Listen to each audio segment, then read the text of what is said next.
Salut à tous, aujourd'hui on va essayer de faire une pub pour une marque de boisson. Alors je vais vous montrer comment on va s'y prendre avec très peu de moyens. Donc je vous montre la pub et je vous explique comment on fait juste après.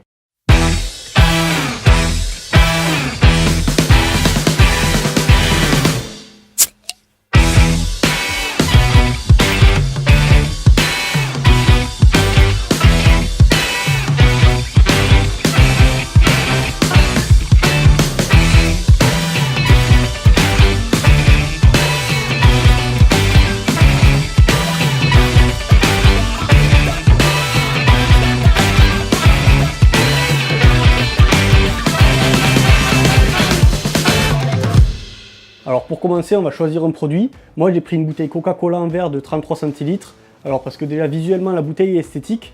Et puis derrière Coca-Cola, il y a une image de marque qui est artistique et connue de tous. Pour cette vidéo, j'ai utilisé un Sony A7S II et j'ai filmé en 100 images par seconde.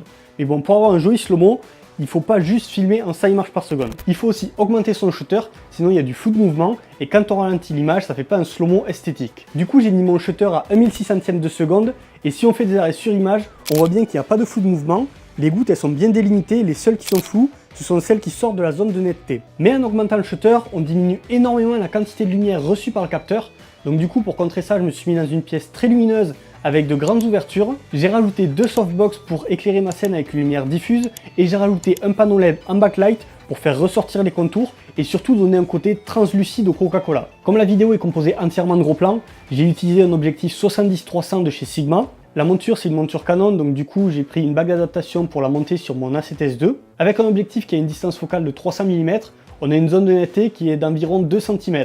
On peut le voir sur le plan du citron, le début du citron est net et la fin du citron est floue. Il faut donc bien faire sa mise au point et surtout après ne plus rien toucher du tout. Pour le tournage, pensez à acheter plusieurs bouteilles identiques pour pouvoir refaire les plans, notamment pour le plan du décapsulage qu'on peut faire qu'une seule fois par bouteille. Après moi, je prenais le coca et je le remettais dans la bouteille avec un petit entonnoir pour pouvoir le réutiliser et refaire les plans. Du coup, je vais vous donner quelques petites astuces que j'ai utilisées moi sur le tournage pour rendre les plans beaucoup plus crédibles et beaucoup plus esthétiques. Pour faire croire que la bouteille est glacée et qu'elle sort du frigo, j'ai pris un petit vaporiseur que j'ai rempli d'eau, j'ai mis quelques pchits sur la bouteille et ça a vraiment un bon rendu, ça imite vraiment la condensation. Pour faire le plan avec la goutte qui coule de la bouteille, en fait ce que j'ai fait, j'ai pris un essuie-tout, je l'ai imbibé d'eau et puis ensuite je l'ai mis au-dessus de la bouteille, je l'ai pressé un petit peu pour faire couler quelques gouttes et donc après la goutte est tombée sur la bouteille. Pour le plan où la fumée sort du goulot après le décapsulage, j'arrivais pas à shooter le plan que je voulais parce que la fumée ne durait pas assez longtemps.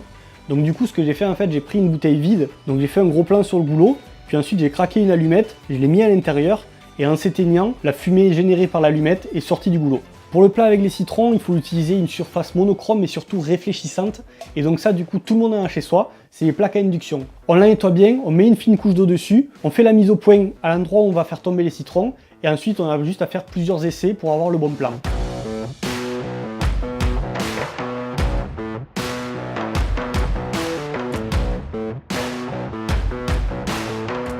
Pour le plan final, j'ai testé une vingtaine de fois de faire glisser la bouteille sur la table pour avoir le plan parfait.